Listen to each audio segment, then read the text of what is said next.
Oregon! Both down.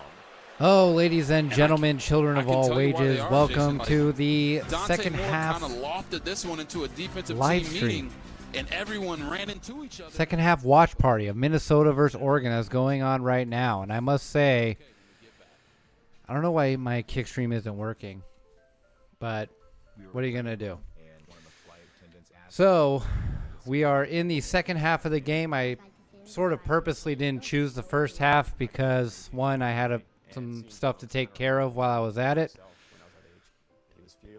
But also, I just wanted to see sort of how things were going. I don't know why. Somebody help me with kick. I'm having issues with kick being online. Don't know why. It never works for me. I just don't get it. Since we are in commercial, we'll turn down the audio and we'll handle some other stuff here. But, you know, today's kind of a weird day, it feels like, you know, for, what's it now, 3 months? Over 3 months, I've been used to having my Friday nights occupied. It's the quarterfinals of the high school playoffs. I covered the playoffs last week, but I didn't think to do the highlights like I have been the past couple weeks because it was D5. There's not really a whole lot of people that are going to be going to college ball, probably D1, so on and so forth, from that game. And this week I was not scheduled to cover a game, so there you have it in terms of that. But it's weird. I don't have a high school game to cover today, but it kind of worked out because we're able to catch Oregon playing Minnesota. And right now, the freaking Ducks just gave up a touchdown. Their red zone defense stood up a little bit earlier today, forced a couple field goals, but this time the red zone defense didn't quite cover, and therefore gave up a goddamn touchdown. Sorry, it's making me mad.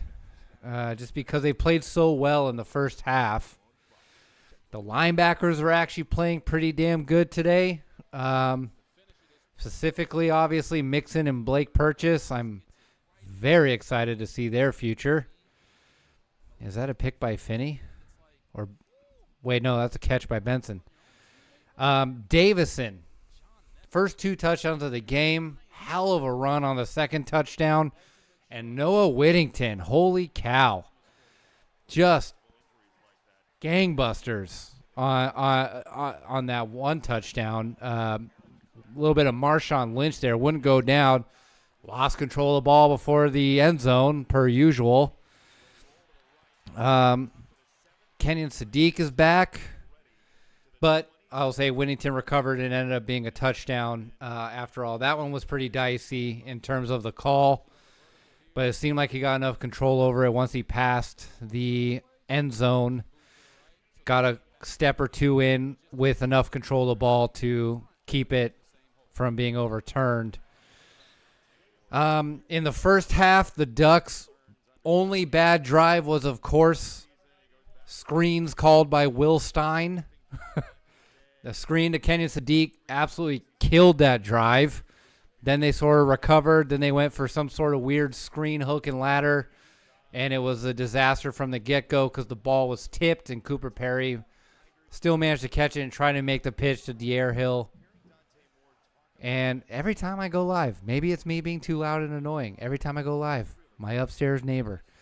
To De'Aaron Hill ended up being a fumble and recovered by Minnesota. Minnesota only got a field goal out of it, so that's pretty good. Ooh, do we got another one? Jamari Johnson did not get the ball. Damn it. Okay. Kenyon Sadiq, though, having a game. Holy cow, that was an incredible catch. Jamari Johnson is having a pretty decent game, aside from, obviously, this play here. A little too out of reach. Kenyon Sadiq's amazing catch that should have been a touchdown was just a little bit overthrown and out of reach for Dante Moore. But Kenyon Sadiq is the Best tight end in the country. Zero debate anymore. Absolutely none. Glad to see him back. DeCorian Moore is still on the injured list. That's a mile long for the Ducks right now. I'm assuming they're just trying to make sure he's healthy. Another great catch by Sadiq. Holy cow, man. This is just insane. Let's see if we can turn it up a little. It's a gain of 14. Holy smokes, guys. I want you to watch two things. Okay. You're going to watch Anthony Smith off the edge. Gotta monitor it. Okay. Sorry. I'm trying to monitor the levels here, so I'm not. I noticed that the reaction to the Ducks versus them, I was a little drowned out by the noise, so I was trying to turn it down, but it's hard to monitor it on my laptop speaker. I don't want to be wearing headphones all day. And monitoring on my laptop speaker, it creates the echo, crazy effect here. But yeah, Dante Moore overthrew Kenyon Sadiq, who had a touchdown headed for him. But he still made an amazing damn catch. And got it to where Davison punched it in. And that's something you like to see for real. Mateo got a Darth Vader sack. The guy fell because he probably crapped his pants seeing him barreling at him. Tatum Tuioti had a batted pass and I think another sack. I don't know. Great play. But yeah, the linebackers are playing well today as opposed to the norm, the general norm where it's kind of lackluster. But the reason why it's kind of lackluster is these guys are young. They're talented. And there's so much talent in the linebacker room, actually, in terms of the future. A lot of it, I think, is just personnel things. They're trying to figure out the right personnel for things, kind of like the O-line last year. At the beginning, there was a lot of O-line talent, and it took a couple games, a couple scary scores to sort of figure out the right personnel to put on a field at a high level. So, there's just a lot of good right now. Obviously, there's not really a whole lot to say. I mean, look, Minnesota is bowl eligible. They're 6-3 as it stands right now. They are a solid team. PJ Fleck is a great coach and a class act.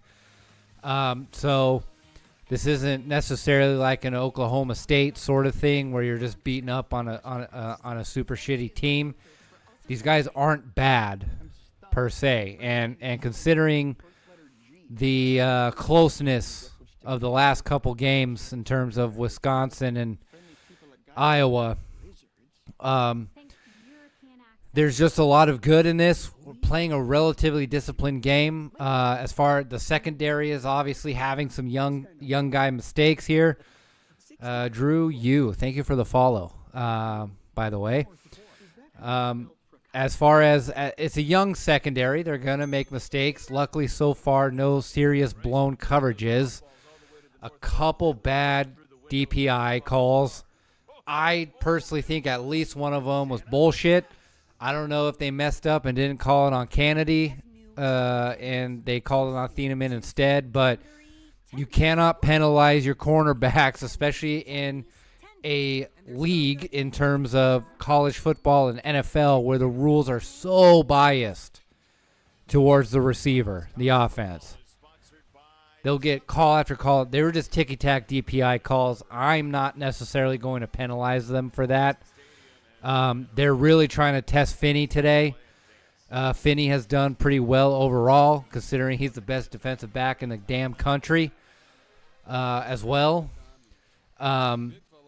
You know, he's not, he's mostly locked down. Granted, he's just been so good that even one good pass is bad day for him. And if that's his bad day, what are we going to, we can't really complain about that, honestly. But for some reason, they're going after him today. Just a lot of good stuff in the first half. Oregon, obviously, on defense started off a little slow, giving up that touchdown start in the second half. But the Ducks look like they're responding in the red zone of Minnesota. Wow. Nothing, nowhere. Whoops. Nothing, nowhere. Do you know you could get fucked on copyright for this? No. Yes, I do know that. I am willing to take that risk. I'm keeping an eye on it, considering if my luck with the copyright is going to run out. What I'm doing, this sort of the reason why I started sort of in the second half, and I'm consistently talking over it to try to undo that. Do we have a catch here? Is that McClellan? Send it, brotherly. Thank you for your full support and my commitment to full send. If you don't know me very well, I'm a full send type of guy. Oh, McClellan. He's been huge. With De'Cory Moore out and the way that the wide receivers have been completely decimated this year, these other guys have stepped up in a big way. Although it looks like he dropped it maybe, I see. He made a great effort, though. But yes, nothing nowhere. Thank you for the wonderful comments. I'm a full sended type of guy. I used to play football. I played basketball up until my junior year of high school, and then, after being off and on a skateboard until from fourth grade, I decided once I quit basketball to be a skater. So I've gone full send on most things. Calculated risks, mind you, but when you take those risks, it's full send time, I'm hoping that my voice and the fact that I have the audio mostly turned down and my face here will outlast the copyright. I will say though, the people from Indonesia and Vietnam that just straight up stream the games, the actual broadcasts, they often don't get caught. So I'm hoping to get around it. And the fact that this isn't like last year, the copyright strikes got crazy when the Big Ten championship and the playoffs happened, the big games. Games like this, I'm hoping, are a little bit less so, but.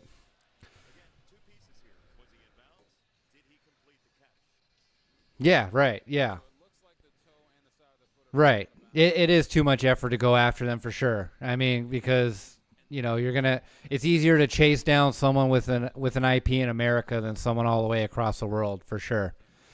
I'm trying to add as much content as possible to what I'm watching because eventually, obviously, I'm trying to talk over and do some commentary over this, but this is going to sort of roll into the reaction show post game. So I'm hoping I am hoping I didn't do it too early. I was maybe trying to wait till the fourth quarter to start, but I wanted to get a handle on the having to set up the streams and all that kind of crazy.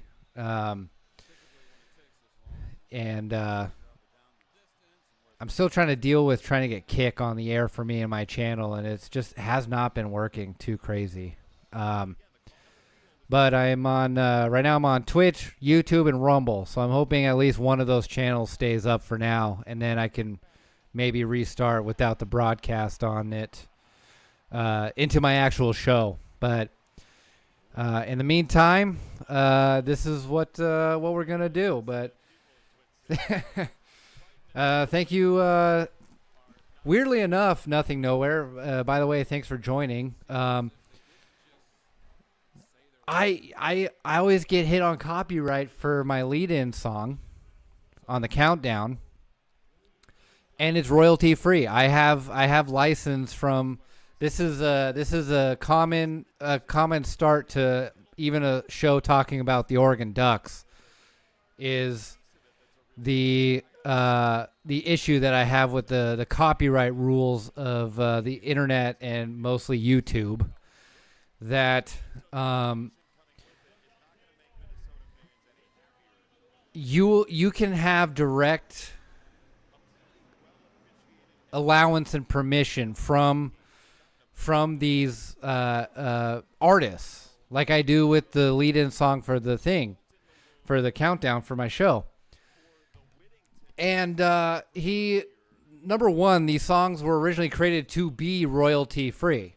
No copyright, you can use this. The only condition is that you credit him to it. And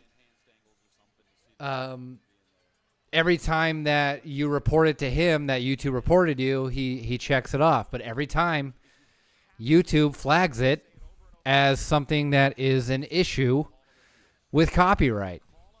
It's crazy. And you have to go through that motion. And I think because guys like UMG, Universal, I can't remember, United Media Group or whatever, but then you got all the record companies going after YouTube in particular for,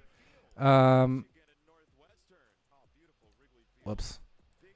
You got all the record companies going after YouTube and these platforms in particular for, copyright violations and stuff. I think YouTube gets way too spooked where anything melodic or that has music in it, they immediately put a copyright blast on. And it's a pain in the ass. Even for the artists that are like, yeah, use my shit, they still go after them, and it's a pain in the ass for them to have to keep saying, yeah, please let them use it. Holy cow. Yeah. So we'll see how it goes. I hope I get some sort of notification though if I get kicked off for copyright. That would be nice to know, so I'm not just talking into the ether. I'd rather be talking into the ether of nobody watching like usual on air than I would talking to the ether with not even being on air. But yeah, so this, so discussing the Duck game in particular, it's been a pretty good game so far. No complaints, very few complaints.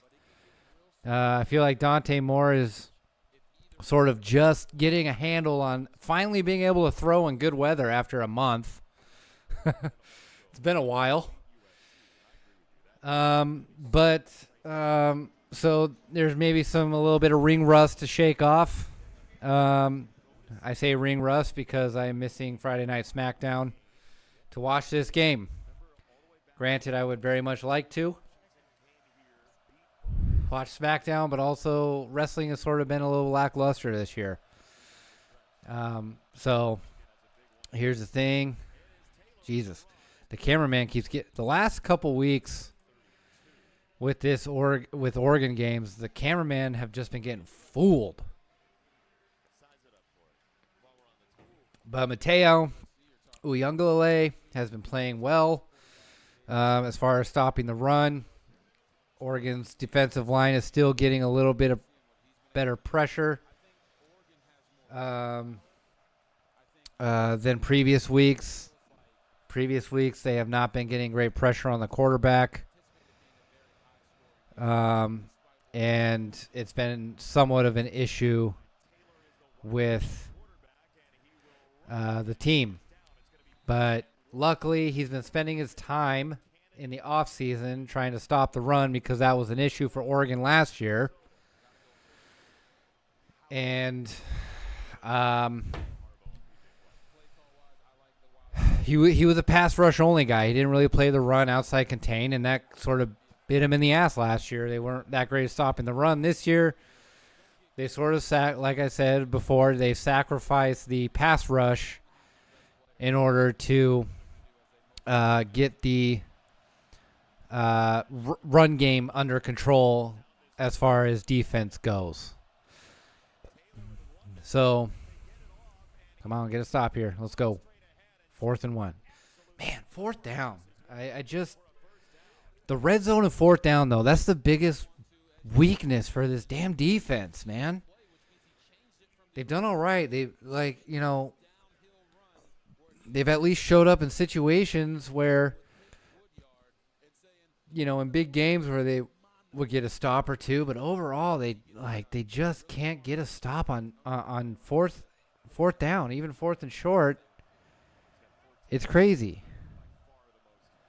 And I would like for that not to be the case, obviously. Let's see if I'm live. I should be live on Rumble, right? Let's see. Sorry, usually I go live on Rumble and YouTube all at the same time. But I should be. Let's see. Am I online? Let's see, live streaming, live streams. Let's see. Okay, looks like I'm live on Rumble still. Okay, perfect. I still don't trust my software occasionally. So let's get back to it. All right. But yes, fourth down, especially fourth and short, Ducks have struggled. They play well to get to a fourth down, and they just can't finish the job. And then once they get in the red zone, they've been just terrible in terms of red zone defense. I think I've only seen 2 total stops in the red zone this season. They're very good at not allowing the other team to get in the red zone. But once they do, it's almost a guaranteed touchdown. And every time it's been rub routes. I don't understand the deal here. Nice. Is that Tuioti? Tuioti again. See? This is what I'm saying. Tuioti is going to have a year. I've said this since August. Every one of you can go back and watch. I said Mateo's going to take a step back this year because, one, everyone's going to game plan around him, especially in the pass rush. And I've seen him in the offseason working on his on his run stop attack, and that's just going to allow Tuioti to have himself a year. This is going to be his breakout year. And what are we seeing?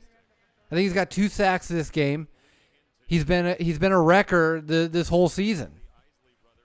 I'm loving what I'm seeing. And Bear's in the middle of it the whole time. This is great. End of the third quarter into the fourth. Ducks up 35-13. What an incredible game here played. So here's the thing, obviously, as far as the show goes, I wasn't able to do a Minnesota preview earlier this week. I didn't quite get to it. I was too busy doing the reaction to Iowa earlier this year. Earlier this week from the weekend. Over the weekend, I had a gig that lasted 23 hours over 2 days, a corporate gig. Plus, I did cover a high school football game last week, so that was another 4 to 5 hours, or 5 or 6 hours. So I'd only gotten like 8 hours of sleep in 2 days last week with recovery and then trying to watch the Iowa-Oregon game and then having that stress me the hell out for the rest of the game and the day. I crashed, and then I used Sunday as a lazy Sunday to recover from all the craziness that happened the previous 3 to 4 days. So I really only did a stream/show about the Iowa game, and I did a Ducks versus them reaction because I hadn't seen it yet. I wanted to sort of see it for the first time on the show. That went a little long. Everything kind of went a little long, and I had to sort of cut the stream short. But so here we are, though. That's why I thought it'd be a fun idea to do a watch party of the Minnesota game. And then do sort of my in real time reaction to the game. But first, this news sort of broke, this reveal sort of broke about an hour or two before I went live last time. And I wanted to talk about it. I didn't quite get to it. But just wanted to take a look, as we already know, from the reveal, and then, of course, the game that's currently going on right now. These are the Oregon unis for the game. And usually I'm not huge on the pageantry of the unis lately anymore. I sort of just want them to win. But look at how clean that white helmet is. I love it with the little marble, with the shoe duck look, with the green face mask. I do agree with some people that say it's a little odd that the green doesn't quite match the sort of apple green of the jerseys. But honestly, I am loving the stripe. I haven't seen Oregon with a striped helmet probably since 1998, the last season before the A.J. Feely, Joey Harrington era, where Oregon changed their unis back when it was like a yellow helmet with a green stripe. I haven't seen stripe, and then we got the double stripe with that. I dig it. I am a fan. But shout out to DeAndre Knight on Twitter. This dude comes up with amazing uni concepts. He needs to be on Nike's design team right now. See, Drew, I need this game to stay under $5. Or sorry, under 55, or my father-in-law is gonna disown me. Why is your father-in-law have an issue with you gambling, or is it because you might lose out on the rent or mortgage, and he's gonna be mad on behalf of his daughter, or both? Both is a good option. All right, let's see. 4th down for Minnesota here. 4th down 21. All right, we'll take it. We do a weekly 10-legger, and the under was my suggestion. Ooh, okay. So you were giving him financial advice, and if it doesn't work, that's almost worse. You can get past the father-in-law being mad at you on behalf of his daughter, but when it comes to money, the father-in-laws don't play. That's for sure. So we got Benson. Can I say again, though, too, Benson has been such a diamond in the rough gem. It just, again, like I said last episode, that it just proves that Oregon is the program that sort of revives people's careers, starting all the way back to Bo Nix. But the 10-legger, the under. Let's see. So where are we at? 35-15. That's 48. So basically, you're rooting for Oregon not to score another touchdown, or another touchdown tops in the Minnesota score. I don't know. As a as a guy who likes Oregon, I sort of want I want them to score more, obviously, and hold Minnesota. But as a homie that wants to see you succeed on your parlays, I'm okay with that. Can we just we'll say we'll have Oregon score one more, Minnesota score one more, even though I want to see the defense do well, and then the clock runs out. Look, I understand though. I understand voting or going for the under, especially with the way the Oregon's played the last couple weeks. And in my opinion, obviously a lot of that had to do with weather, injury, a bunch of different factors. But also, even last year, Oregon always ended up being the under. Even in blowouts, their blowouts were like 35-10.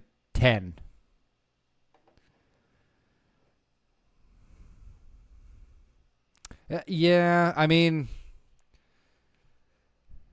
Minnesota's not necessarily a slouch, so I didn't think they weren't going to move the ball, but I get you though that they weren't going to move the ball very much. I mean, right? Yeah, Iowa for sure the under on that. I predict. I don't really do predictions. But I definitely sort of speculated that Oregon-Iowa wasn't going to be as high-scoring of a game as it was. That was exactly the sort of result that I expected out of the game. And it's sure Oregon struggled, but it wasn't so much Oregon struggles. It was more Iowa drags people down to play their type of game. And even if Oregon were to blow out Iowa, it would have still probably been the under because it's 3 yards in a cloud of dust with Iowa, and they make every team play that way. But that was also one of the things that I said that Oregon, as young as they are, has proven to be able to do this year is that they could play 2 types of football games. They can score points, but then they can also play these games where you kind of have to grind out a win, which says a lot with how many freshmen are starting on this team. Usually young teams sort of panic when it comes to games like that.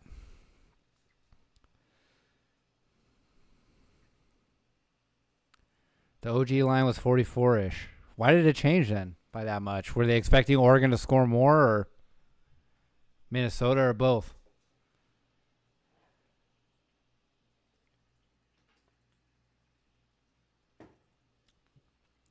I think 44 is a pretty good line, but oh, okay. Moved it up for a cushion. I see. I mean, that's fair because, with Oregon this week, it was a short week, so you sort of expected the injured guys not to play, but also with Harkey and Sadiq, the best tight end in the country, to come back. You could see why it moved up to 55 for sure. I mean, I'm not necessarily a betting expert, but I can see why, even with DeCorian Moore out, with Sadiq back, which clearly has shown so. I mean, he's probably responsible for a good 14 to 21 of these 35 points as it stands right now. So even with all the guys out and how obliterated the wide receiver core is right now, and Gary Bryant Jr., you sort of assume with a guy like Harkey and Sadiq in that your line's going to move up just a little bit. 12-minute field goal drive from Oregon. Oh, nice little screen pass. Jamari Johnson, man, he's turned out to be a great depth piece for Oregon's tight end room. I didn't think it was going to get much playing time just because of Sadiq, but I'm kind of rooting for a 12-minute field goal drive too, and you know why? Because with how injured Oregon is, I want them just to get out of this game as quick as possible and start the recovery process, even though it seems like with Oregon and Dan Lanning an extra time going into the next week and the next game, seems like more injuries happen. Ooh, that was so close. Oh, he caught it. Whoa. I don't know if I'm getting old, but it's hard for me to see these tiny screens. Holy cow. Oh, what a dart and what a catch. I can't remember his name. Saga something. I keep getting confused with Saga Pogotele from Cal. It's a similar enough last name, right, to see it again, but he's going to be nice too as a tight end for sure. I got to watch on him, but it's good stuff. But your Terps fan, nice. Good old Terps. Love it. The Ducks broke you. They broke you because they last month or last year, you mean, when Oregon and Maryland played.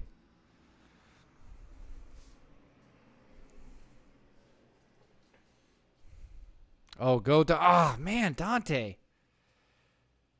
Shit. Dude, something's going on with this hamstring, dude.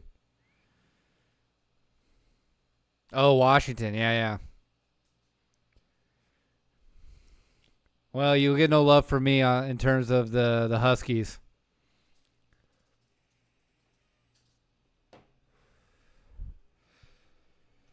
I got, did you guys fire your coach? I thought I saw something about Maryland's coach getting fired, or he's on the hot seat. No? I think Maryland's kind of on the. Okay, it was clickbait. Okay, I feel like Maryland's kind of on the come up. They're you guys are a solid squad. Oh, there we go. Just run the ball, get it over with. De'Aaron Hill is just a goat, man. Oh, sorry, it's Jay Harris.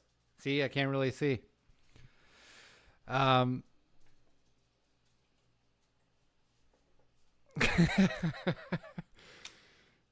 sure he'll understand. You can't win them all.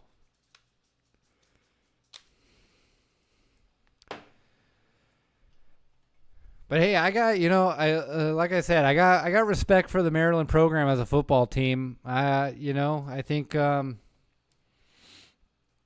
kind of like Rutgers, they're in sort of a crappy sort of geographical situation in terms of the Big Ten Conference. And I know that's weird to say for me being all the way out in San Diego and Oregon being in Eugene. But, you guys have been good at basketball, and I think you guys are a bit on the come up in football. You gave Oregon a good fight last year. I think until that scoop and score. So, big shout out to the Terps, man. And you guys got a great mascot name. I'll say that.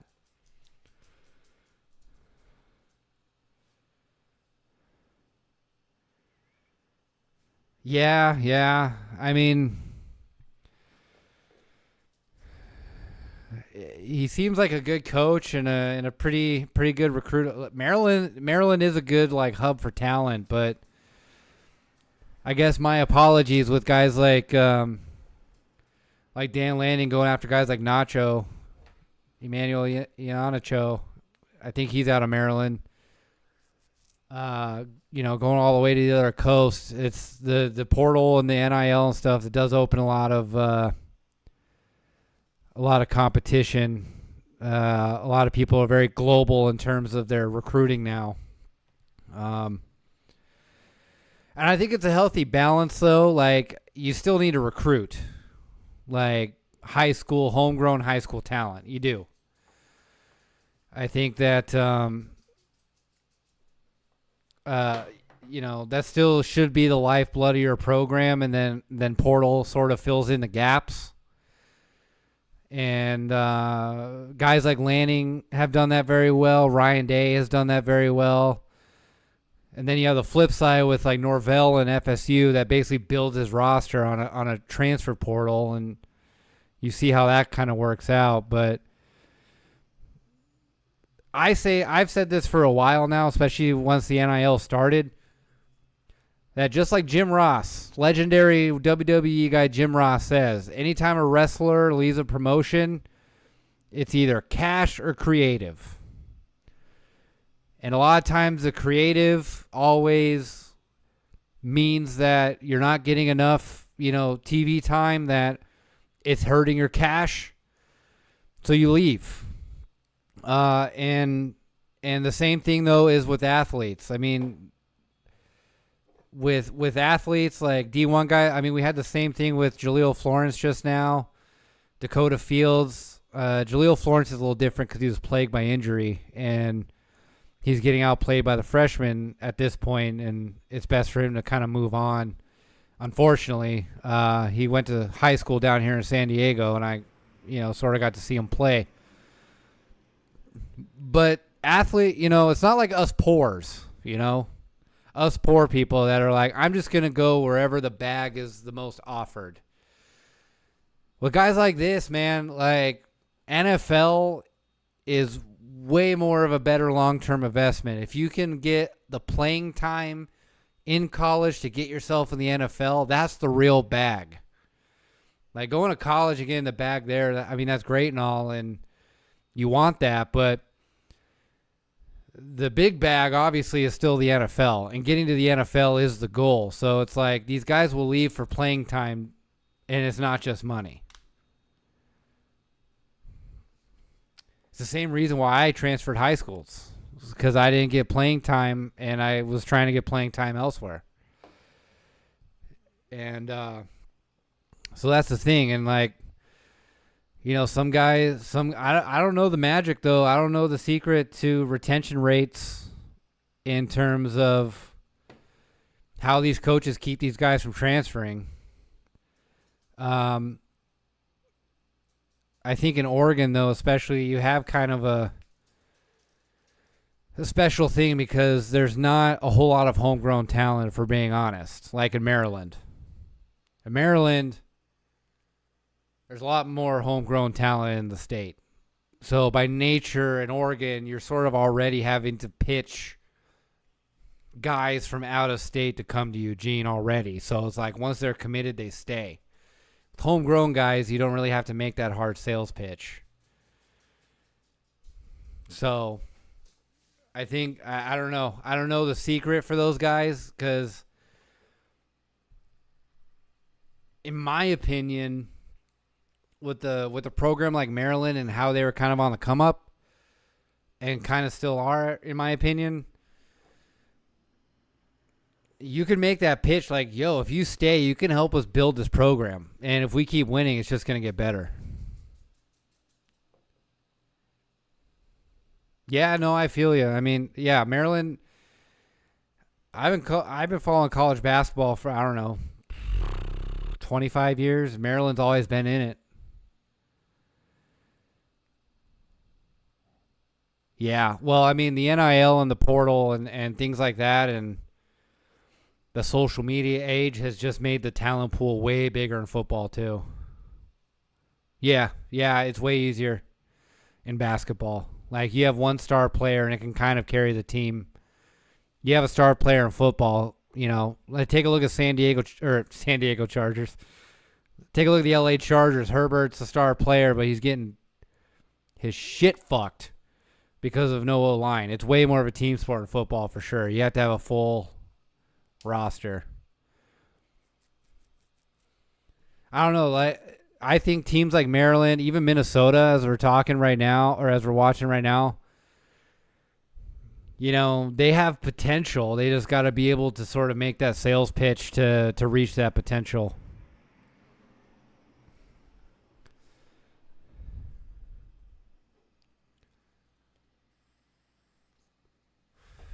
And it's a slow process, certainly in football too.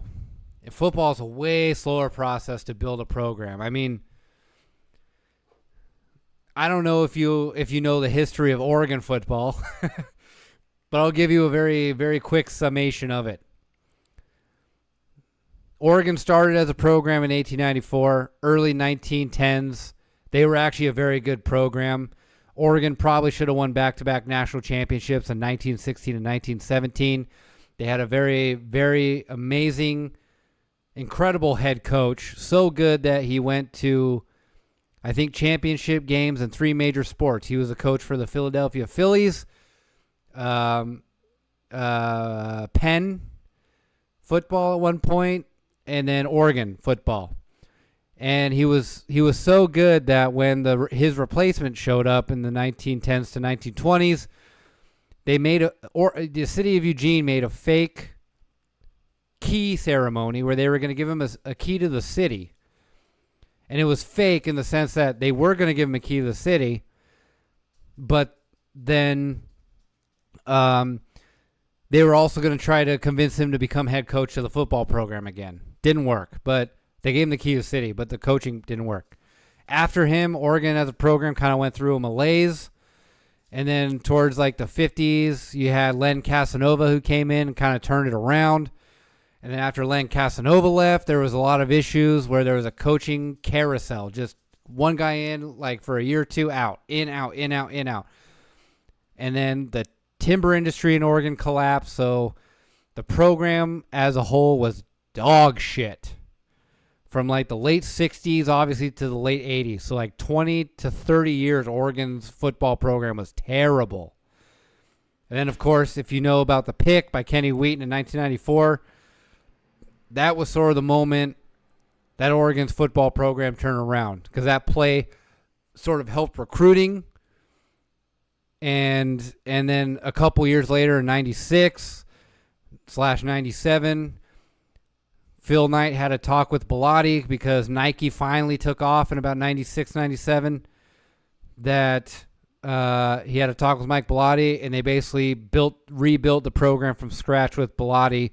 And here we are about 30 years later. The Ducks are still where they are now, which is leaps and bounds where they were 30 years ago. But it still took 30 years to get here. And even now, they still haven't been able to pull off a national championship. So with football, it is just such a slow burn in terms of like building and rebuilding, which is why I'm actually glad to hear that your guys' coach in Maryland wasn't fired, because he seems like he's putting them in the right direction. With basketball, it's definitely way more instant gratification. You have more games played. The games run a little quicker. They're way less physical than football. The roster building is quicker and faster, and in some cases easier. That with basketball, you should be able to turn around a program pretty quickly.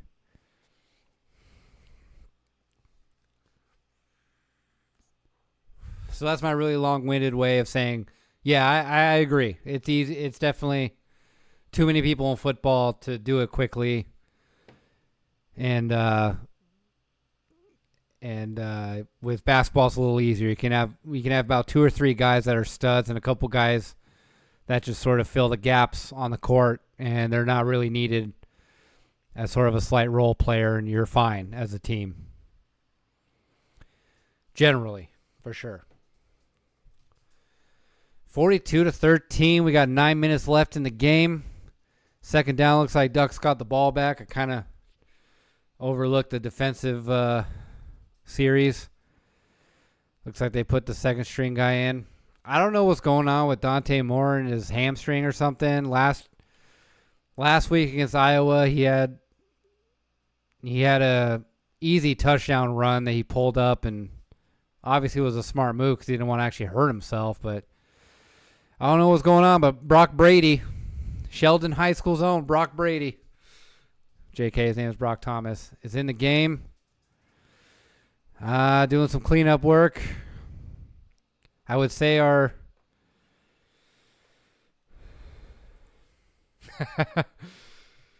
yeah, no problem. Sorry to bore you with the history. I was trying to relate it to Maryland, but I was hoping to make that analogy perfectly fine. But hey, man, thanks for watching and chatting and being a part of the show.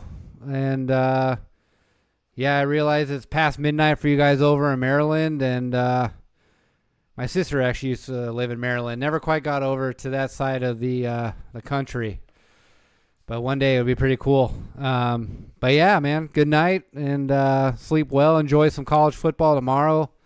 Hopefully you don't have to work all day or something like that. But yeah, thanks for watching, being part of the show.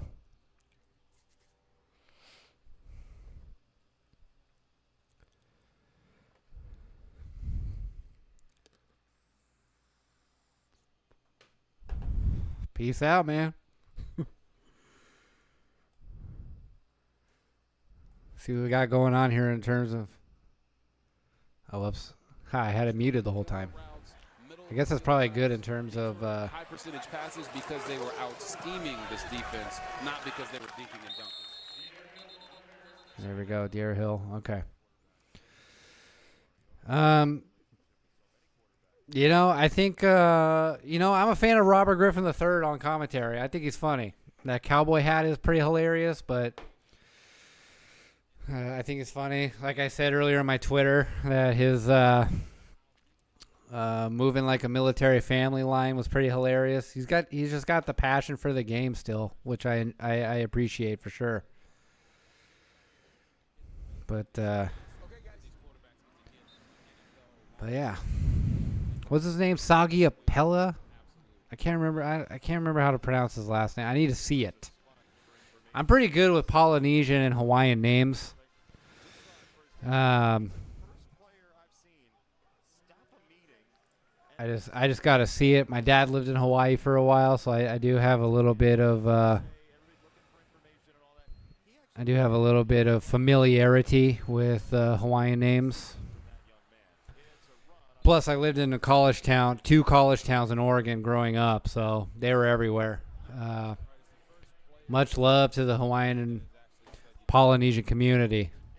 They're fucking awesome, honestly. Seriously, they're real ones for sure.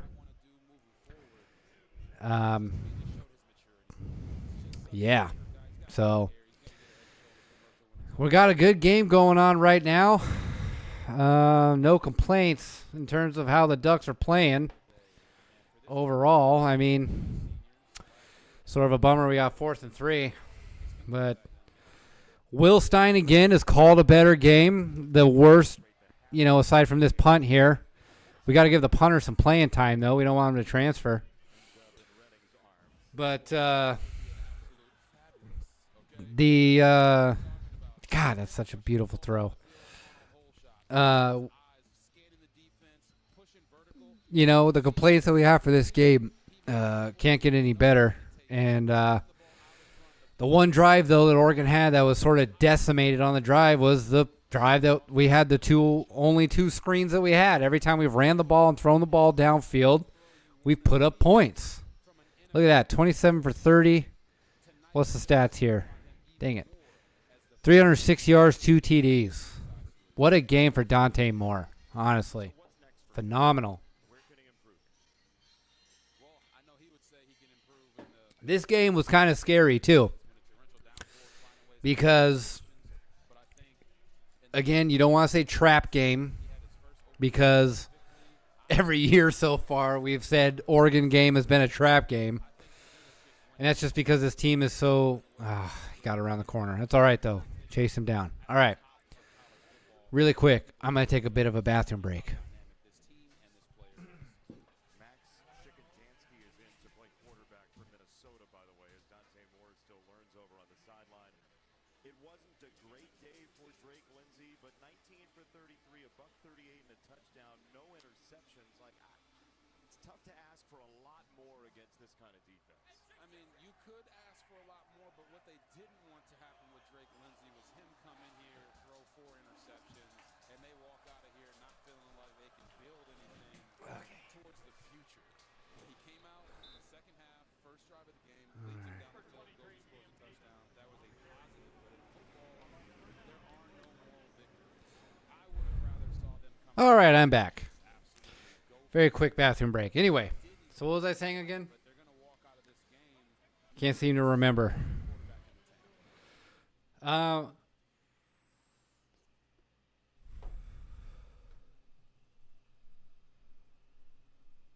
Lafo Dard Force. What's up, man? What are you thanking me for? Not sure what you're thanking me for.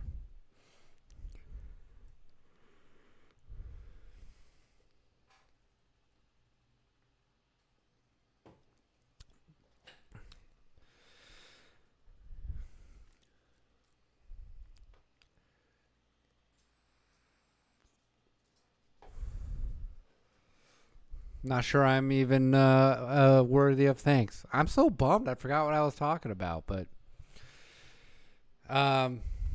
here's my little whiteboard and my rundowns of my shows. This is old from last show that you can see on YouTube and Rumble. I didn't stream on Twitch that night, but now I got it sort of figured out. I'm still trying to figure out how to get on Kick. I keep having issues with being on Kick. But yeah, so overall though, not a whole lot about yes, that's what I was talking about. We've been saying too much trap game this year for Oregon, and that's just because the team is really young. Really, really young. And a lot of the starters are underclassmen, and specifically a good chunk of them are freshmen. Very talented, very good and talented, but freshmen nonetheless. So we all sort of expected them to make those freshman, mistakes, right? Well, with this year, too, with them being rated as high as they, oh my gosh, what a play. Who was that? Blake Purchase again? No, who's number 2? Who's number 2? I didn't see his back plate. Dude, he just beat the shit out of that.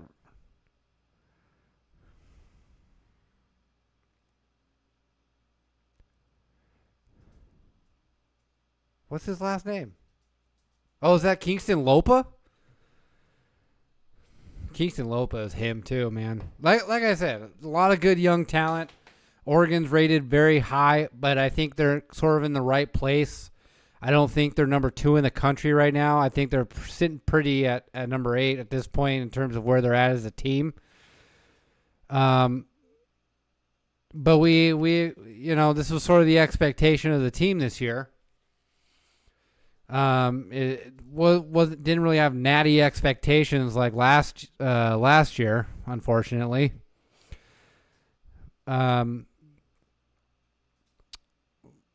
But holy shit, I forgot what I was talking about again.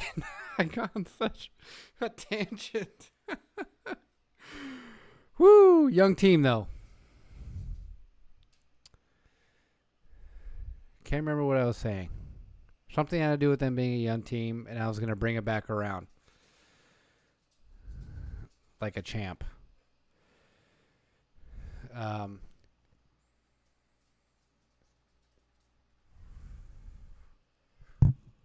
They're in the right spot. Holy cow, why am I just forgetting everything I'm saying right now? This is crazy. I guess it's because I'm still getting used to watching the game while I talk. Usually I'm just talking by myself, not having to watch anything as I go. But you know that they're rated in the right spot, in my opinion. They're young. They can only get better from here. That's for sure. And that's hard to say. Matt, just think, though, about how young this team is. And they're the number one pass defense in the country. That's crazy. That's crazy town.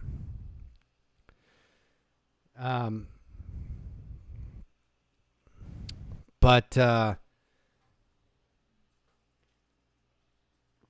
I don't know. It's also hard to say, too, with Ohio State existing, with guys like Julian Sayin, who I saw play at Carlsbad. But young guys like that, though, I don't know.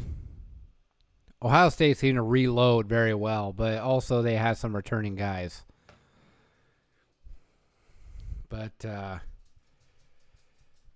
really, the only thing they really reloaded was, I guess most everyone stayed the same, I guess, maybe except some of the offensive. I don't know much about Ohio State's offensive line, but their receivers were mostly the same. They lost Ibuka, but they still have Carnell Tate and Jeremiah Smith. And they lost, obviously, Travion and Quinshon Judkins. But they replaced with, Bo Jackson. And then they replaced Will Howard, Julian Sayin. So, it's hard to say about young teams, but Ohio State, I've only watched a couple games. I watched them play Texas. I didn't really put too much on that in terms of it was the first game of the season. A lot of new starters like Sayin. And it was a rough game for both Texas and Ohio State, so I didn't put too much credence on that. I've only seen maybe some plays of previous. I'm at best or at worst a box score watcher with Ohio State, but they're legit for sure, obviously. I mean, that's just not a question. I would still lean on the fact that they've reloaded and they haven't had to rebuild. But so it's hard to say with a team like Ohio State saying, well, they're young too, and look at them, and then Oregon's young, but look at them. But there's just a lot of development there still. Oh, yeah, trap games, yeah. So every game obviously has been a trap game, even just because Oregon is ranked where they're ranked, even though I think that's the right spot, and they're very young. So almost every week it's been like, is this a trap game for Oregon? Is this a trap game for Oregon? But that's just kind of how it is. That's just kind of how it is with the team right now because they are young and they are learning and developing on the field. Like I said last week and the week before, it was after the Wisconsin game that Oregon, that Dante Moore started a full college season, 7 games into this season. So he in quarterback years playing the game, he's still young. So almost every game at this point has been losable. I guess leaving out the blowouts. So this is a big showing in terms of this roster with how young they are and the fact that they could have easily lost at Penn State. They could have easily lost at Iowa. Or against Penn State at Iowa, and they could have easily lost against Wisconsin, but they still pushed through and won those games, and they still fought till the end with Indiana. I mean, it wasn't really until the last few minutes where it kind of got out of control, and it was already kind of out of control.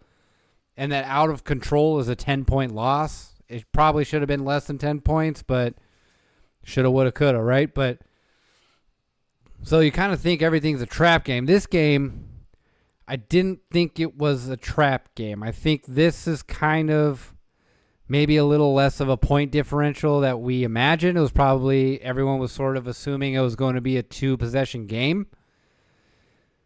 In terms of the win, 2 to 3 possessions. 42-13 with 57. Wow, this fourth quarter is moving fast. I'm not hating that, though. This game is almost over. I am not hating on that. But with this wasn't necessarily a trap game potential, but it was a dangerous game in terms of how Oregon could at least have just played sloppy. Because big win against Iowa, in terms of the physicality of it, the weather conditions, the traveling, and the emotion of how close the game was. And then you have a short week where you're playing on Friday at night. Even though it's at home, you had Minnesota, I believe, off of bye week, so short week for you. You got the injury bug a little bit, and then you had a team with a bye week with not injury bug. You had, and of course, with Thursday, Friday games, anything can happen. It's craziness. It's college football chaos. Anything can happen. So you had ingredients for it to be a dangerous game, a scary game, a heart attack game. Maybe not a trap game. It was sort of an expected win. But that's just kind of how it works, how it kind of worked out this year. But, yeah, here we go. 29 seconds left in the game. Let's go ahead and turn it up. Ferguson Reynolds, maybe listen to that broadcast there. Back in Australia. And this will go into the end zone. The other question I have for you, darn, touchback. Michigan Northwestern is the next game on our airwaves. Big noon tomorrow. Yep. I know this is crazy, but it almost feels like Ferguson Reynolds, from the punter, has been one of our biggest acquisitions, the Ducks acquisitions, in the transfer portal. It's crazy. He's been so good for us in terms of flipping field position, making good punts, big plays, all season. Even the fake punts, and those fake punts have been sort of his decisions. They were punts, and he saw an opportunity to get a first down, and he went and got it. So it's like, he's been a big get, honestly, for us in the transfer portal, which you don't think of when you think of transfer portal gets and the positions that they are. All right, that looks like the game right there. Dude, I actually kind of want – I'm not really a cowboy hat guy, but I kind of want that cowboy hat. That is sick. 90% tonight for Dante Moore, 27 for 30. Oregon gets 4 rushing touchdowns and wins 42-13 over Minnesota. The Ducks Great game, fellas. Dante Moore had a game. In the regular season, and this number 8 Oregon team was way too much. Dan Lanning with Alexa. Beautiful. Let's listen to the Dan Lanning interview. 27 of 30, over 300 yards, 2 touchdowns, no interceptions. Dante, a career night for you. What can you say about his progression this year as your starter? So you're saying he played pretty good? How about that? Good job, man. Yeah, I love this dude. He shows up for us every week. Impressive poise. Right, took what they gave him today and did a great job executing. I'm sure, Dante, you'll tell me it's all about your teammates and Hard how they agree. rally around you. Talk about your weapons that you have and how they help support you. Yeah, it's a true blessing. Oh, sorry, Lalo Dart for us. I thought I said Lafo for some reason. Great job. Receivers, the whole defense, everybody on the team did a good job. So when you play good, that's the result.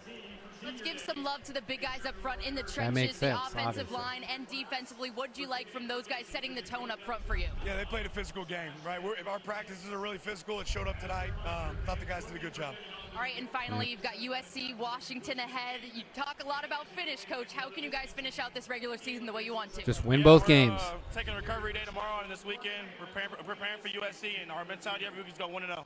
Thanks so much for the time. Appreciate you. I love Dante. It's not because of his play, although his play is great. He just got character. And I've been saying this for a long time.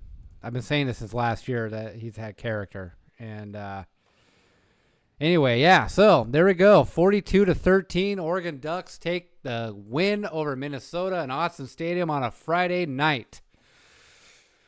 This has been a fun Friday night. Usually my Friday nights are occupied covering high school football. This week I have off.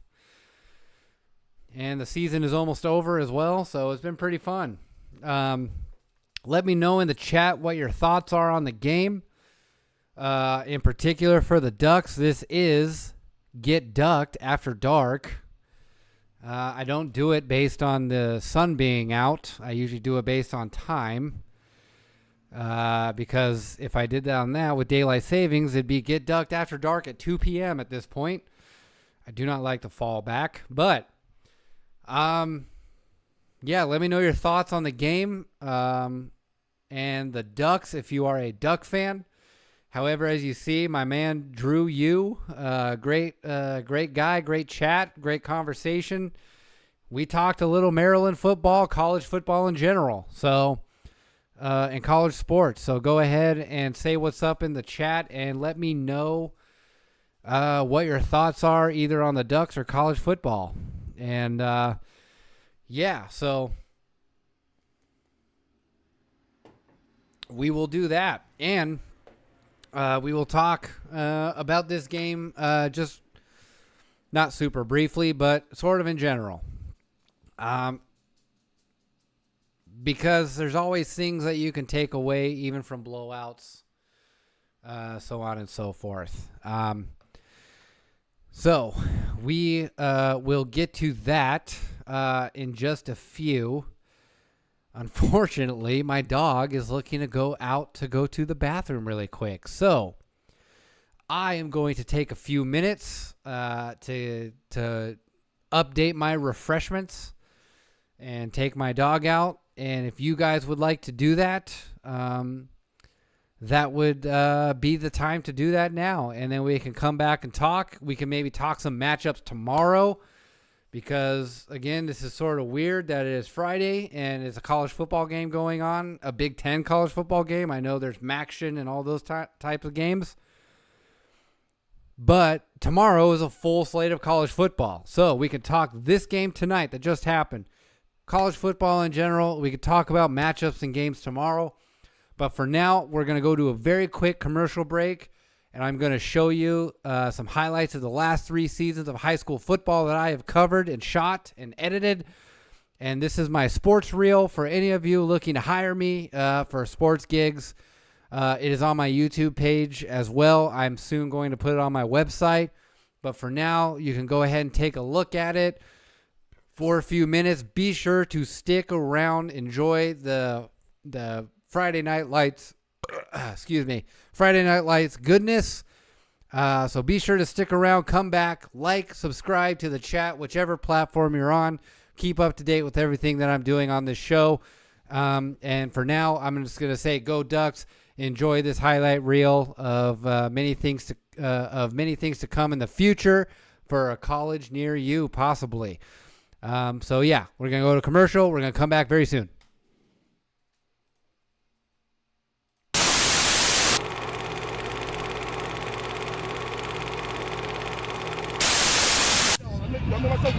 Hey, go get him. Go punch him in the mouth. Don't play one, okay? Go get him out. Go get him right. Hey, if you can't do, you can't do. 1, 2, 3. Right? Remember that feeling last season, these past 3 weeks. All right, let's go. We don't need.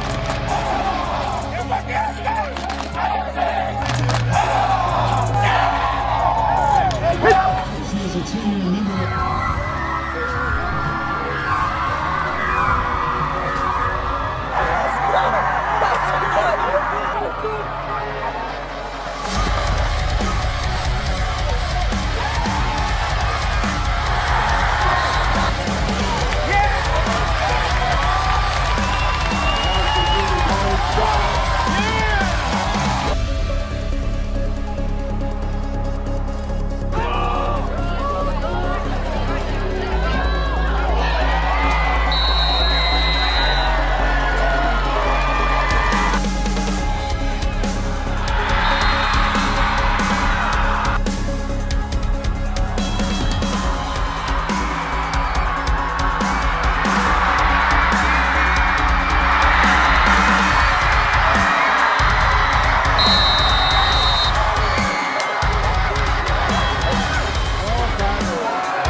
Remember that feeling lasting these past 3 weeks. All right, let's go.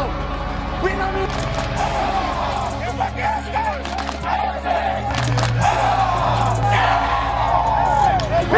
She is a 2-year member.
All right, everybody, welcome back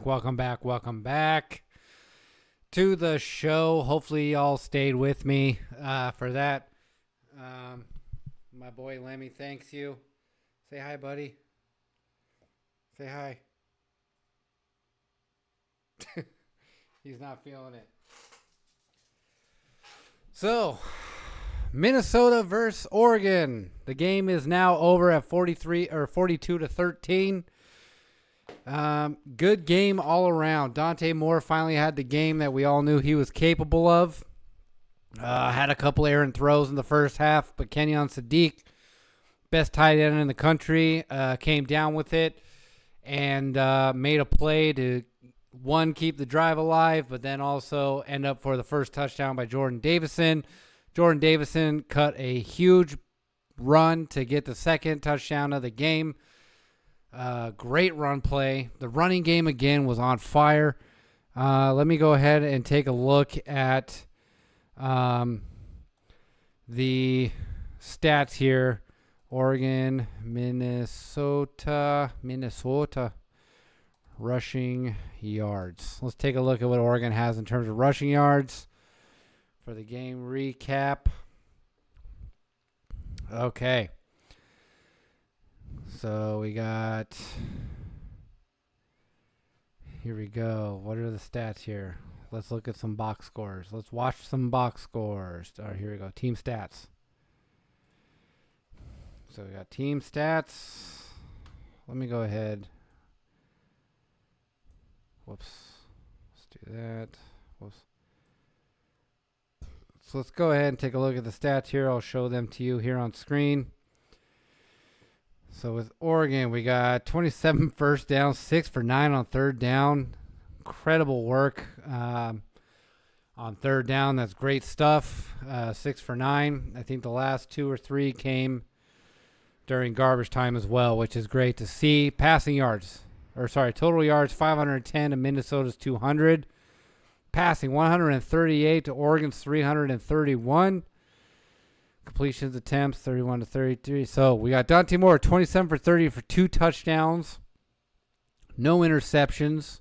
10 yards per pass for Oregon as an average. 179 yards rushing. That's fantastic. Honestly, Oregon threw very well, obviously. Dante Moore threw for 300 yards. So 179 yards on the tail end of that's pretty damn good. A very balanced attack. 179 with 3 running backs, star running backs here. Whittington, 8 carries, 1 TD, 72 yards. Kenyon Sadiq with 8 receptions, 96 yards, 1 TD. Tuioti with a sack. Betcher with 6 tackles. So on and so forth.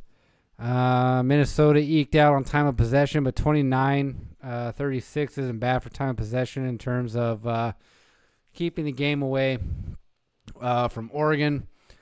Oregon had 4 penalties for 35 yards. Relatively evenly called game, even though a couple of those penalties for Oregon probably shouldn't have happened. Just an all-around good, balanced game from the Ducks. I mean, Minnesota won the middle 8 here. Or no, they didn't. 21 points in the middle 7 of 13. It was give and take on the middle 8. But Oregon obviously won in the first quarter and the fourth quarter, throwing shutouts those 2 quarters. So there is a lot of good here.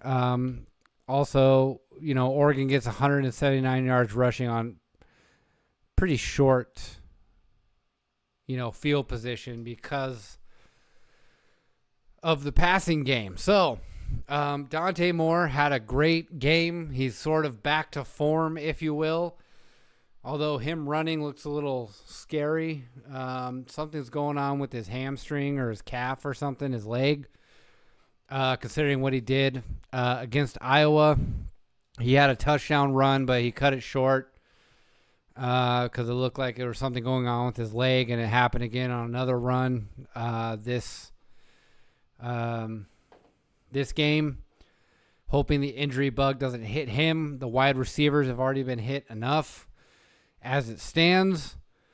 But not a whole lot to complain about this game, honestly. Just a fantastic showing for the team, especially on a Friday night on a short week. That's a little beat up. Kenyon Sadiq didn't miss a step, obviously. Came in with 8 touches for 96 yards and a touchdown. Great touchdown catch. Whittington had an incredible run for a touchdown. Got a little too cute with the ball there at the end there. He managed to redeem himself enough that he didn't blow a touchdown run, especially an amazing run like that. Davison, everyone was sort of thinking Davison was the thunder and everyone else is lightning. He's quick. He's quick too. He's a sizable guy and he could thump, but he's quick himself. Like, he had some shifty moves this game. His first touchdown run was nifty and shifty, that's for sure. I'm gonna just go a little bit ahead though on Whittington. That last year he kind of struggled. He had an off year last year, and it's no fault of his own because the year before that he I think tore an ACL. He had a major injury at least on his knee, and he was out somewhat early in the season, and then he was out for the year. And so he basically had like a full calendar year to maybe even a year and a half where he wasn't playing. And last season, at the start of last season, it took till the Illinois game, which I think was like week 7, maybe even week 8, to really kind of return to form a little bit. But he was probably still only about 90% there. This year, and especially the past 2 or 3 games, has been a full return to Noah Whittington form. He has played tremendous football, and he has been running hard. He has been difficult to tackle, and he has been getting every extra yard that he possibly can, which is an incredible thing that you can say for a running back. So, lots of good things to say about him today as well. Not just the freshman phenoms in Jordan Davison and De'Aaron Hill Jr. And they had some. Look, I'm just gonna start, and I'm gonna not trail off, but continue my discussion last episode about Gary Danielson, and I'm gonna say thank God Gary Danielson and it was not calling this game, and that it was Fox calling this game. I don't know who else called this game aside from RG3, but RG3, I think he's a good commentator. I think he's fun. He has ball knowledge, and he's got the gift of gab in terms of being a color commentator as well. I'm a fan of RG3. I think he did really well calling this game. And they and the RG3 and the other guy shared some heartwarming stories about Noah Whittington and his son. I think probably Noah Whittington Jr. or the third. Don't know if what the lineage is on that. But just an all-around good game. Autzen was great. Autzen was nice and loud when they needed to be. They kind of brought the Friday Night Lights feel to college football, and that's all you can really ask and hope for a game that's an early kickoff. We had a great win today. Now we can enjoy, as Duck fans, a nice Saturday where we don't have to have a heart attack game, and we can watch other teams battle it out. Mateo was better at getting pressure on the quarterback today, kind of a true turn to form on that. But as I've said before, this year, because of the numbers and the havoc that Mateo was wreaking last year, people are going to game plan around him. He's that type of guy. That's just what it is. They're going to game plan around him and try to take him out of the game. Whether it's running away from him, double teaming him, play actions to get him out of position where any other case he wouldn't be out of position. All those things like that. They're going to lock in on Mateo because that's the kind of guy that he is. So before the year started, I said we're probably, Big Dave and Mateo were probably looking to break some sack records, like I said last episode, because last year he was a record breaker. This year they were trying to build on that. Well, this year, because of personnel changes and role changes and game plan changes, his role also changed. So there's no Derek Harmon, there's no Jordan Birch, so on and so forth, right? he's going to be the main guy. And then you have guys that are going to game plan around him or through him. His role is going to change. Oregon also struggled on defense last year stopping the run. This year was seemingly a point of focus, not just for Mateo, who was practicing offseason to stop the run, but also the team as a game plan for Tosh Lupoi as well. He's not probably, like I said, he's probably not going to have the sack stats that we all expected. And then on the flip side, though, I said that because of the game planning and everything around Mateo, they're going to forget about Tatum Tuioti. And this is going to be the year that Tatum Tuioti breaks out. Because before this year, Tatum Tuioti wasn't an every snap guy. And he still made plays, even though he wasn't an every snap guy. But now he is an every snap guy, and he's making plays because he's able to take advantage of all the game planning going around Mateo. And that's why he's the one that's probably being the sack leader right now on the team. I don't know if that's the actual stat, but certainly he's probably got more than Mateo, or close, or equal, whatever. He's competitive in that way. So, that's just the thing. And it's paying off well enough.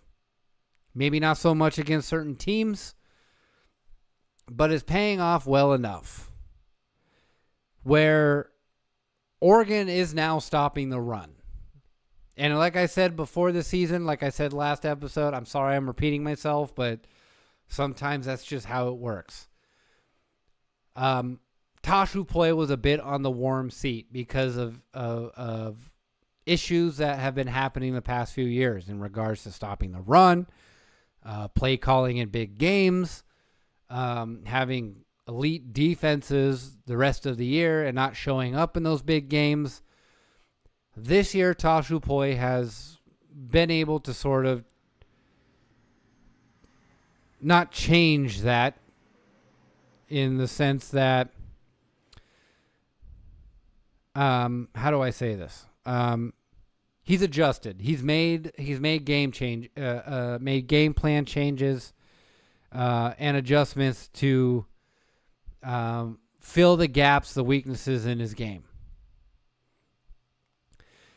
And he's been able to do that pretty well. Oregon has been a good run defense this year. Of course, because of the talent in the secondary this year, he has benefited from having a top-rated pass defense. I don't know how it's going to be after the last couple games, but for the most part,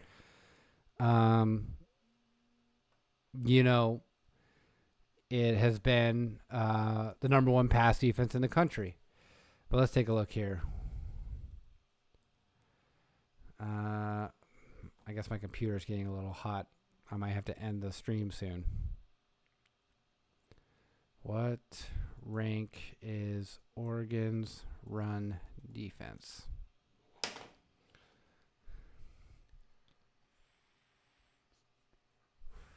All right, so 29th in FBS with 113.2 rushing yards per game. And they're sort of getting better. Frankly, I mean, they're getting better as the days go by. They sort of struggled a little bit in the first bits of the game in terms of the run, but they have gotten better. And 29th isn't too bad. 29th run defense, 113 yards per game isn't too bad. Obviously, you'd like to see that be even better. But you take what you can get to a certain degree. So that's the adjustment that Tosh Lupoi has made. And I think also the run defense kind of suffers from a pretty lackluster linebacking core, but the past couple games, the linebacking core has seemed to step up. Especially this game against Minnesota. Mixon, Klatt, Purchase, Betcher is going to be Betcher, but the younger guys have been able to Nasir Wyatt, sorry, he had a great game. Those guys are going to be special, and the linebacking core is just going to get even better. And so, but as it stands right now, that's kind of the weak point of the defense.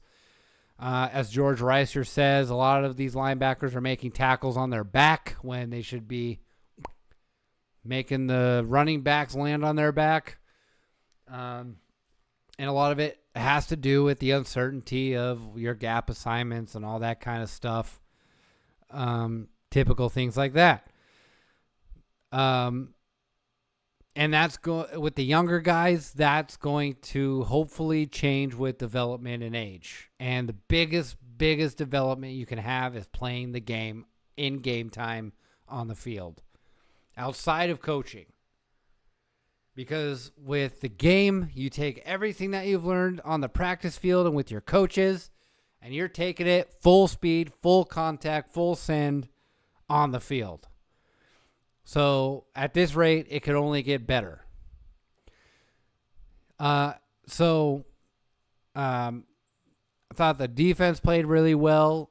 A couple of tick-tacky DPIs, which sucks. It's annoying, but I won't penalize the secondary for. What I liked seeing today was there was no major blown coverages. When the Minnesota teams made big plays, it was because those players just made big plays, football plays. The defensive backs were in coverage, the safeties were in coverage. And the one touchdown that Minnesota had, it was just that receiver was running a drag route, and he was just able to outrun the matchup with the linebacker. And unfortunately, it's annoying, but it's going to happen. So, unlike the last few games, there wasn't wow, that was a blown coverage moment. And again, I'm not saying it as a pejorative, because even in the past few games where there was a wow, that was a blown coverage moment, it was only like once or twice the whole game. And with that, again, with a bunch of freshmen, that's all you can ask for. These guys, I thinking of myself at 18, 19 years old and being ready mentally to play like that to me is impressive in its own. Not even taking into account the level of their play. So, yes, the defense played well as well. It was just a fully balanced game on both sides of the ball. There's not really anything you could really ask for. So go ahead and give me your thoughts on the game in the chat if you feel the need to do so. And at this point, it could be Duck related and it could be college football related, because the Duck game is over. And now we get to just focus on having fun with college football. And because honestly, I don't know. It's just like that was, as a Duck fan, that was sort of everything that we were all kind of looking for when watching this game versus the last 2 to 3 games that were giving us heart attack issues. That this one was just it was sort of a relief game, you know what I mean? Like, oh, we can breathe, you know? Like, okay, this was the team that we sort of thought they were. And it's less scary. Now, granted, it's Minnesota, but Minnesota is also bowl eligible in 6-3. So it's not like they were a complete pushover. I like PJ Fleck. I like what he's doing at Minnesota. They just need to keep pushing. They're going to get there soon. That's all you can really say. Shout out to the Golden Gophers.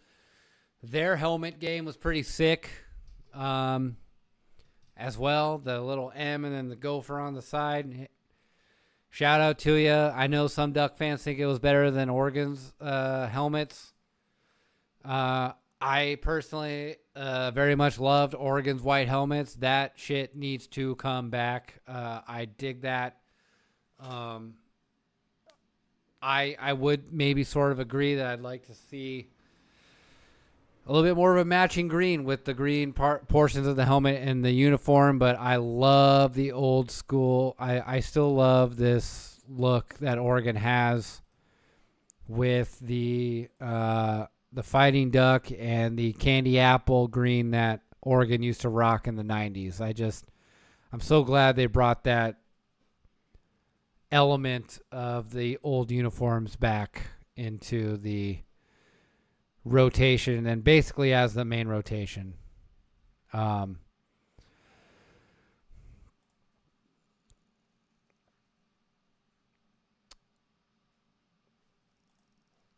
Yeah. So, just, at first glance, I don't have too many complaints, honestly. I think that just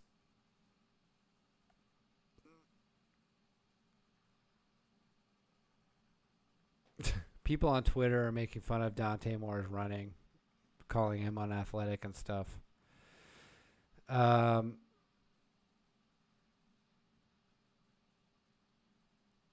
I think that, again, Dante Moore's got a little bit of a hitch in his trailer right now. I don't think it's due to lack of athleticism.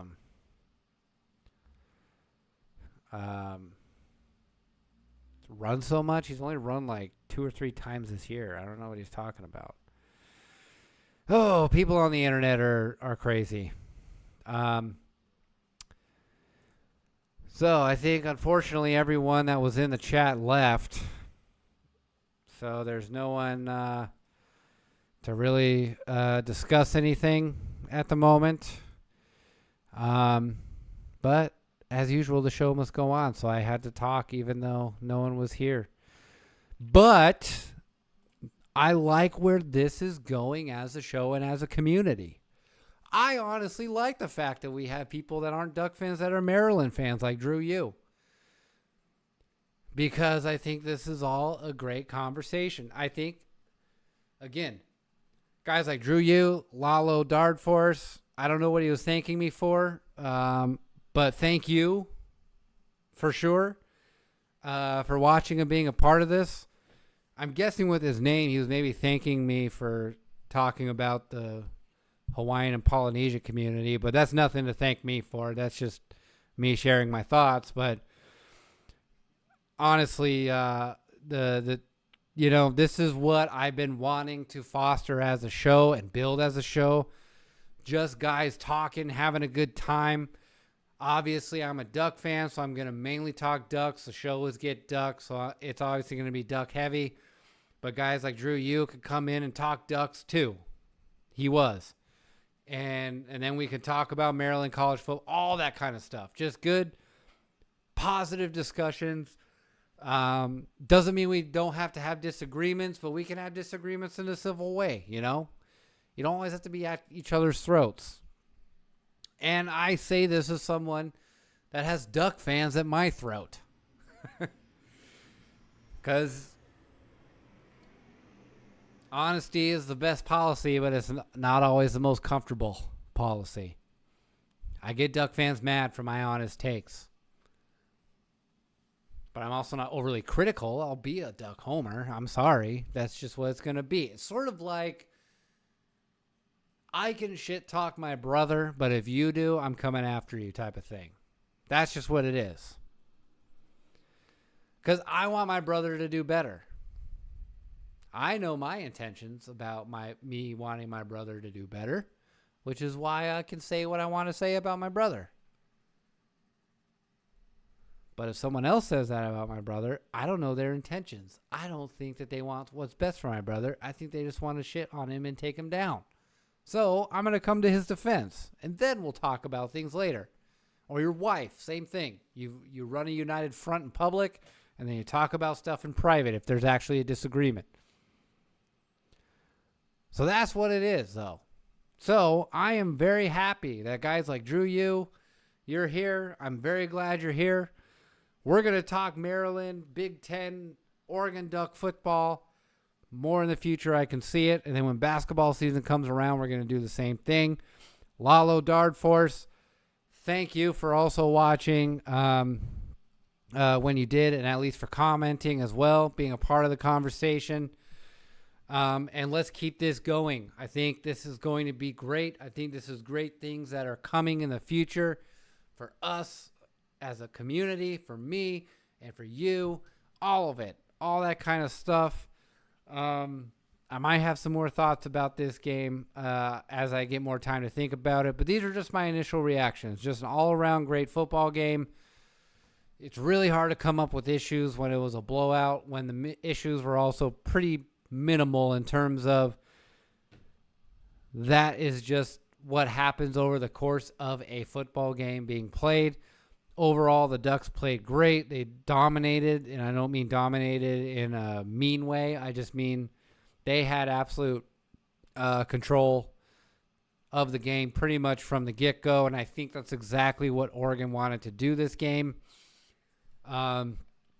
Jeff Schwartz in the middle of the game, Duck alumni, former pro, did say that there was some bad tackling on the Ducks' part. I do partially agree. That was an issue. There were some guys that were trying to get the big hit and just shoulder tackling and not wrapping up and especially in the open field, there was a couple missed opportunities in the open field that if they wrapped up, drive over. But they didn't, and they allowed some first downs to happen and drives to continue. But there's really not a whole lot to say about this game in terms of, wow, that was a big problem. Just some stuff to clean up and keep on moving towards USC and then Washington, the last two games of the regular season. Hopefully win out on those and make the playoffs, and hopefully there's a playoff run coming. I think since I've said everything, obviously, that I can about the Minnesota-Oregon game, we're probably going to move on to the future within the next up and coming days. But enjoy your football weekend starting tomorrow for the rest of you.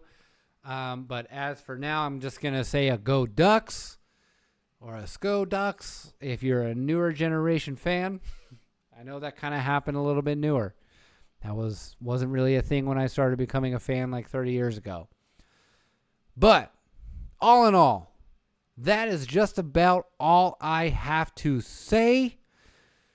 And that is just about all that is need to be said, except for one last thing. And that is thank you for watching. Have a good night. Have a good rest of your Friday night. And have a good weekend. Foot race to their sideline. Touchdown, Oregon!